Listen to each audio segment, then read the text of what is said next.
Aubrey had always been a man of reason, a gentleman who believed in the tangible, the logical. His life was structured, predictable, and above all, safe. But that was before he met Lord Ruthven. The encounter, which seemed so inconsequential at first, would unravel the very fabric of Aubrey's existence, plunging him into a world far darker than he could ever have imagined.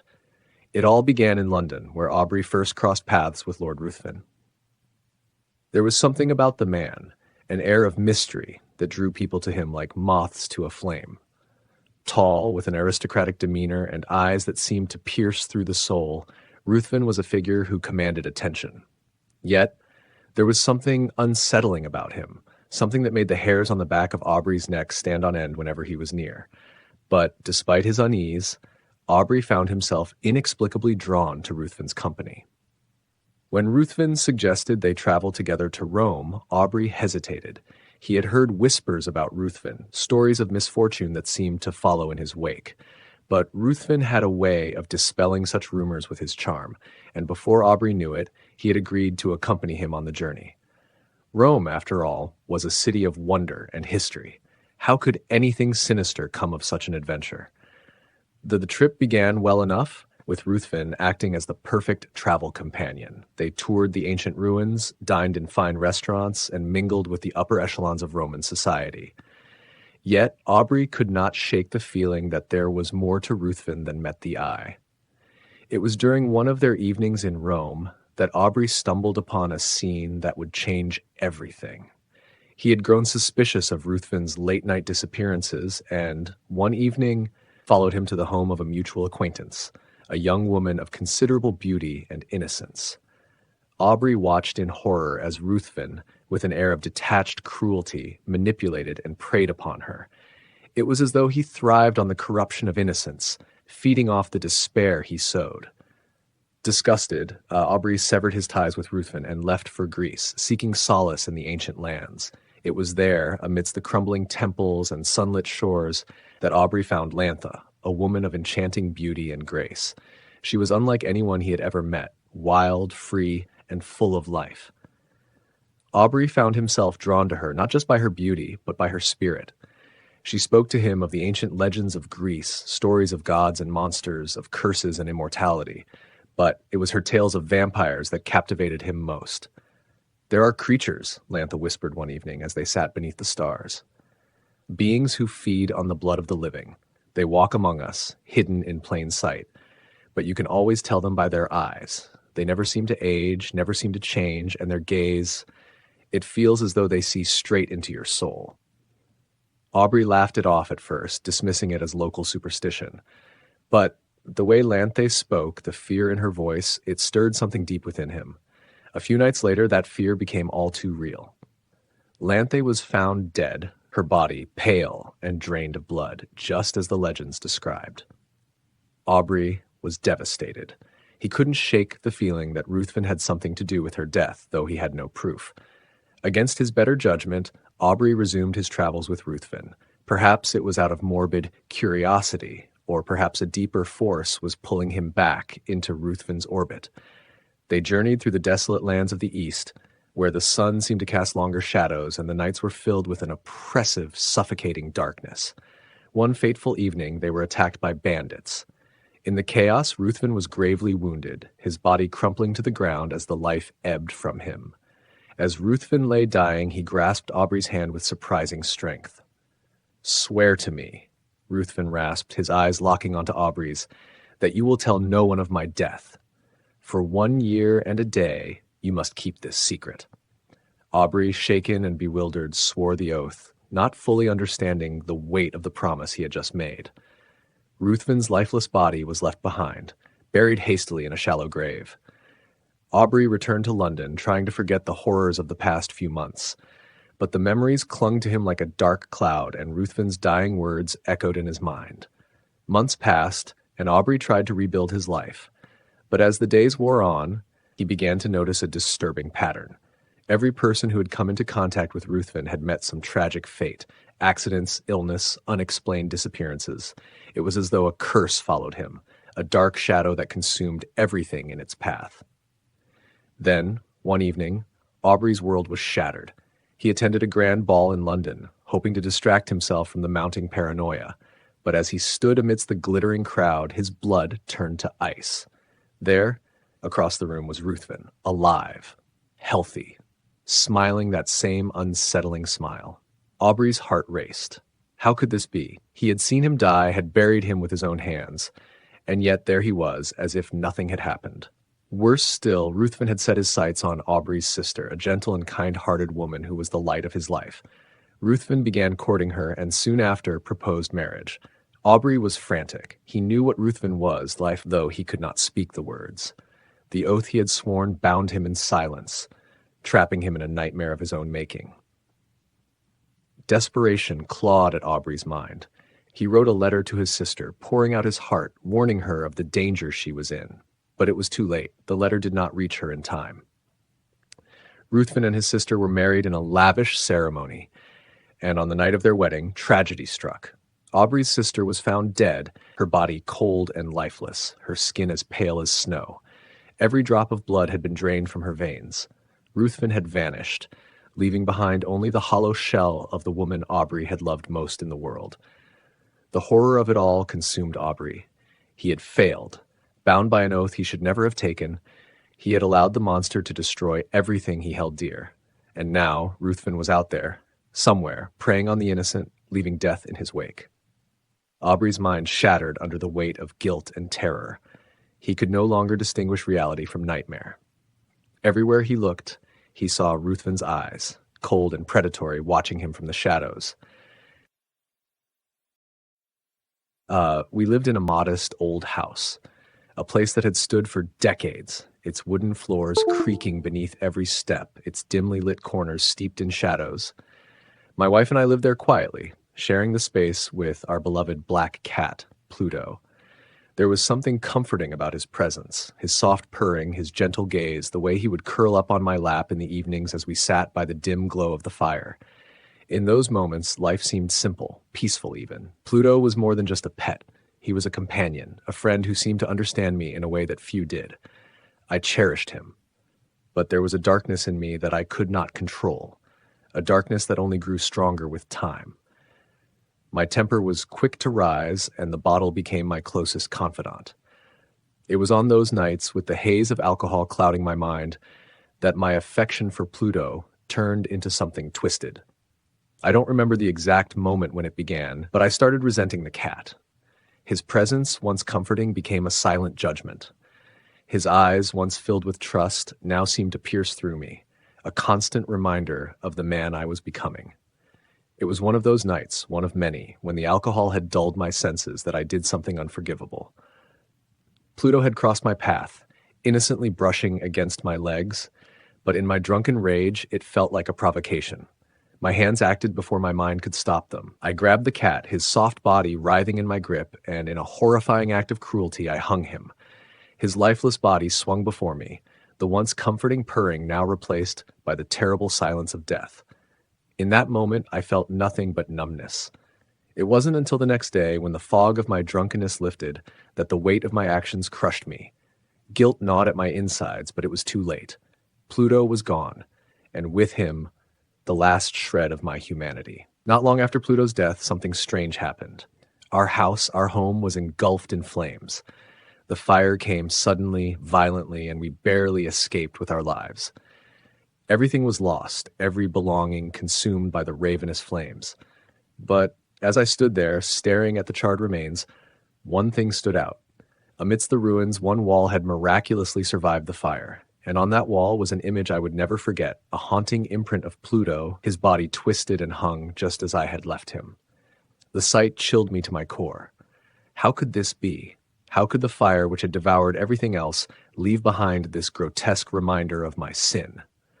I tried to convince myself that it was some trick of the mind, some cruel coincidence, but deep down, I knew the truth. Pluto's death had cursed me, and I would never escape it. Days turned into weeks, and the weight of guilt pressed down on me like an iron shackle. My wife noticed the change in me, though she said nothing. She, too, had loved Pluto, but we never spoke of him again. Life, for all its attempts to return to normal, was forever altered. It was on one of those dark, lonely evenings that I stumbled into a dingy bar, trying to drown the whispers of guilt that echoed in my mind. That's when I saw it. Sitting by the door, half hidden in the shadows, was a cat, a black cat, eerily similar to Pluto. But there was something different about this one. A small white patch marked its chest, a slight deviation from the all-black fur of my former pet. I don't know why I did it, but I brought the cat home. Maybe I thought it would ease the guilt, maybe I saw it as a second chance, or perhaps it was Pluto's spirit calling me back to face my wrongdoings. My wife was hesitant at first, but the cat quickly won her over, just as Pluto had all those years ago. Yet, for me, the new cat was no comfort. Every time I looked into its eyes, I saw Pluto staring back at me, accusing, haunting. It followed me everywhere, its silent presence a constant reminder of the sin I could never escape. The guilt festered, growing into something dark and monstrous inside me. One evening, as my wife and I descended the cellar steps, the cat darted between my legs, causing me to stumble. In that moment, all the rage, all the guilt, everything I had been suppressing came boiling to the surface. I reached for the cat, my hands shaking with fury, ready to end it once and for all. But my wife intervened, grabbing my arm, pleading with me to stop. In the chaos of the moment, my anger turned on her. I hadn't meant to hurt her, but the force of my rage was uncontrollable. She fell, her body crumpling at the bottom of the stairs. The silence that followed was deafening. My wife, my dear, innocent wife, was dead. Panic set in. I couldn't let anyone find out. In a fit of desperation, I hid her body inside one of the walls in the house. I plastered over it, sealing away my crime, just as I had sealed away my guilt. The cat watched me the entire time, its unblinking eyes following my every move. Days passed, and the police came to investigate her disappearance. I was careful, calm, playing the part of the grieving husband. I thought I had gotten away with it. But on the final day of the investigation, as the officers prepared to leave, a noise erupted from behind the walls, a loud, persistent cry like that of a cat in distress. The officers froze, their eyes locking on the wall I had so carefully sealed. They began to tear it down, brick by brick, until the horrific truth was revealed. There, entombed within the wall, was the rotting body of my wife, her face twisted in death. And beside her, curled up and very much alive, was the cat, grinning, meowing, its eyes burning with a malevolent glow. It was as if the cat had been waiting for this moment, waiting for me to face the consequences of my sins. I screamed, my mind unraveling as the weight of everything came crashing down. The officers dragged me away, but I knew I would never escape. Pluto, or whatever dark spirit inhabited that cursed cat, had exacted its revenge. And as I was led away in chains, I could still hear its meowing, a sound that would haunt me for the rest of my days. Bert and Vicky were driving through the desolate, open roads, headed toward California. The plan was to start fresh, find better work for Bert, and leave behind their troubled life in the Midwest. But the journey was anything but peaceful.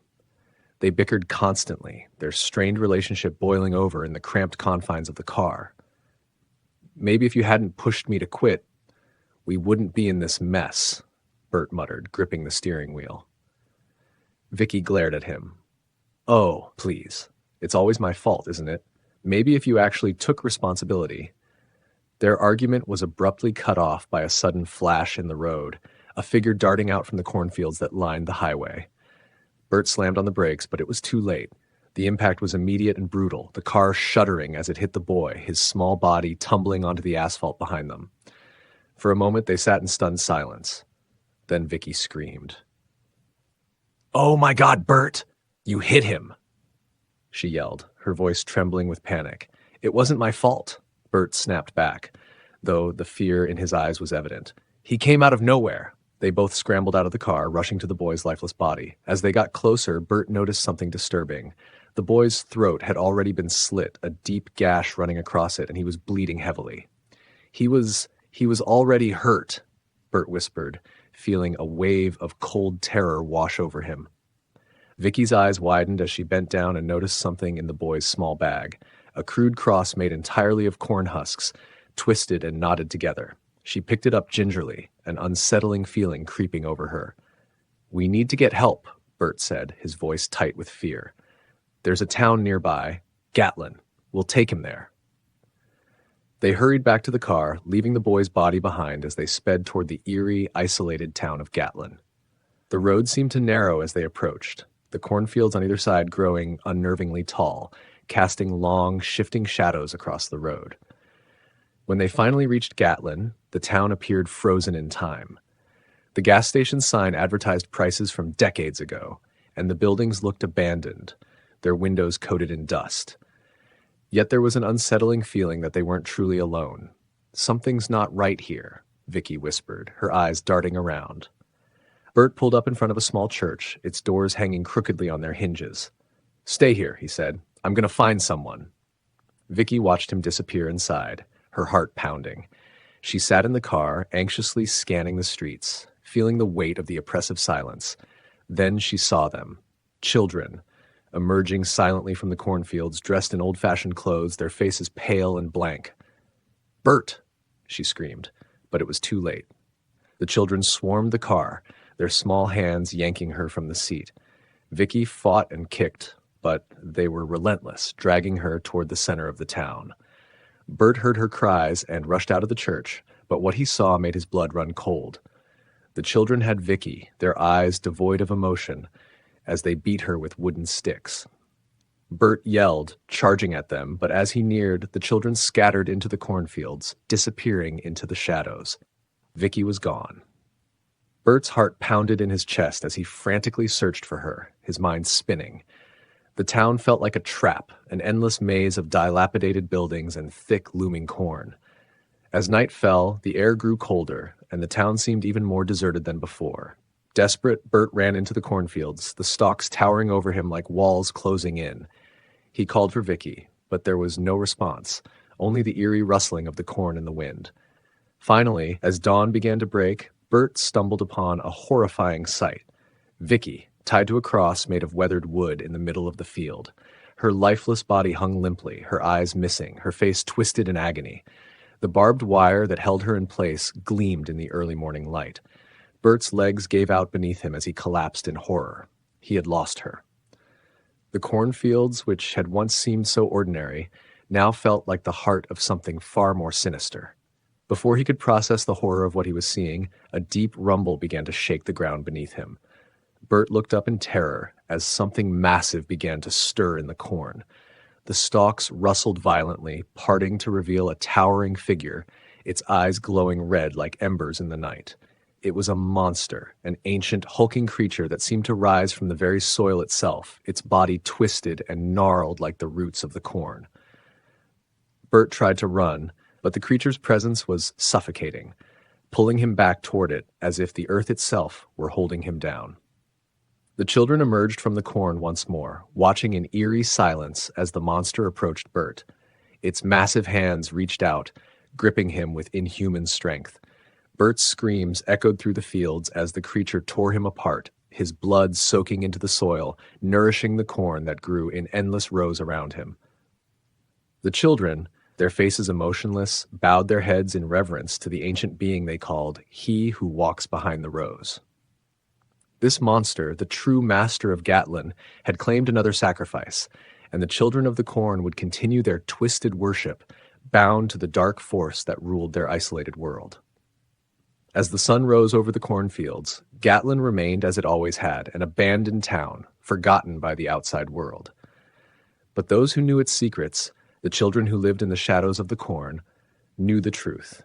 Gatlin belonged to something far older, far darker, than anyone could ever understand, and anyone who ventured too close would never leave.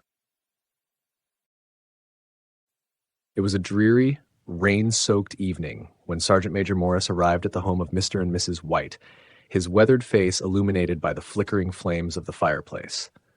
The Whites, a humble couple living in the isolated outskirts of town, welcomed Morris with warm smiles.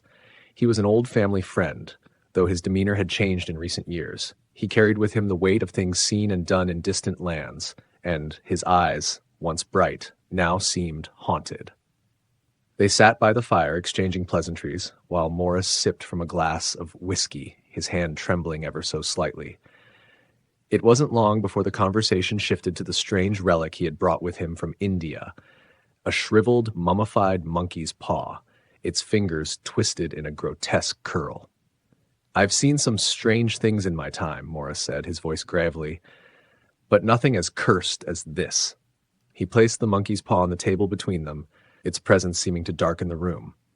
Mrs. White shuddered, but Mr. White, ever the skeptic, leaned in closer, intrigued rather than repulsed. "What is it exactly?" Mr. White asked, curiosity overtaking him. Morris's gaze remained fixed on the paw as he explained. "It's a talisman, a cursed one. It has the power to grant 3 wishes to its owner, but those wishes come at a price, a terrible price." Mrs. White glanced at her husband, the unease in her eyes evident. "Why would anyone want something like that?" she asked, her voice trembling slightly. Morris shook his head. "I didn't believe it at first either, but I've seen what it can do. I've seen the consequences. It's dangerous, too dangerous. I've come to warn you, Mr. White, don't take this lightly." But Mr. White, always pragmatic, laughed it off. "Come now, Morris. You don't expect us to believe in old superstitions, do you? It's just a trinket, nothing more." Morris sighed deeply and stood up, leaving the paw on the table. "You may not believe me, but heed my warning. Don't use it. It brings only sorrow." As the night wore on and after Morris had left, Mr. White's curiosity got the better of him. He picked up the monkey's paw, turning it over in his hands. "What harm can it do?" he muttered, half to himself, half to his wife. 3 wishes. It's probably just a harmless superstition." Mrs. White wasn't so sure. "We don't need anything, dear," she said, casting a wary glance at the paw. "Let's just forget about it." But Mr. White's mind was already made up. "I wish for 200 pounds, he said with a smirk, rubbing the paw. For a moment, nothing happened. The fire crackled in the hearth, and the wind howled outside, but the paw remained still. Mr. White laughed nervously. "See? Just a silly story." The next day dawned bleak and gray. The sky was overcast, and a cold chill clung to the air. The Whites went about their morning routine, though a sense of unease lingered in the house. Around noon, there was a knock at the door. Mrs. White answered it, finding a man from Herbert's workplace standing solemnly on the doorstep, his hat in hand and his face ashen. "I'm sorry," the man began, his voice hollow. "There's been an accident at the factory. Your son, Herbert, he didn't make it." Mrs. White's knees buckled, and she collapsed to the floor, her wails filling the house. Mr. White stood frozen, his mind reeling with disbelief. The man from the factory handed him a check, compensation for the accident. 200 pounds. Exactly what Mr. White had wished for. Days passed, but the grief did not fade. Herbert's funeral was small and somber, the weight of loss pressing down on the Whites like a suffocating fog. Mrs. White, inconsolable, wept constantly, her eyes red and swollen. Mr. White, though equally devastated, kept silent, but the monkey's paw gnawed at his thoughts, the guilt of his wish hanging over him like a dark cloud. Nearly 10 days after the funeral, Mrs. White came to her husband late one night, her face gaunt and pale, her hands trembling. "We have another wish," she whispered, desperation in her voice. "We can wish him back." Mr. White recoiled at the thought. "No, we can't. You don't understand. He's been dead for days, buried in the ground. He won't come back the same." But Mrs. White was inconsolable. "I don't care," she cried. "I want my son back. He's our only child. Please, for me." Against his better judgment and unable to bear the sight of his wife's anguish, Mr. White retrieved the paw from its hiding place. With trembling hands, they made their second wish. "I wish for my son to return." The house fell silent, the air thick with tension. For a long moment, nothing happened. Mr. White let out a breath he didn't realize he was holding, half relieved, half dreading what might come next. And then, from somewhere in the darkness outside, came a soft, unmistakable knock at the door. Mrs. White gasped and rushed to the front door, her hands fumbling with the locks. "Herbert!" she cried. "It's him! It's our boy!" But Mr. White's heart raced with fear. He knew what lay beyond that door wasn't the same boy they had buried. He knew that death had already claimed Herbert, and whatever stood on the other side of that door was not his son. The knocking grew louder, more insistent. It wasn't the gentle knock of someone asking for entry. It was a demand, a pounding that reverberated through the house, shaking the very walls. "Don't open it!" Mr. White screamed. But Mrs. White was already pulling at the door, tears streaming down her face. She struggled with the locks, desperate to see her son again, to hold him once more. Mr. White, in a panic, grabbed the paw, knowing there was only one way to stop what was coming. His hands shook violently as he made the third and final wish. I wish for him to be gone.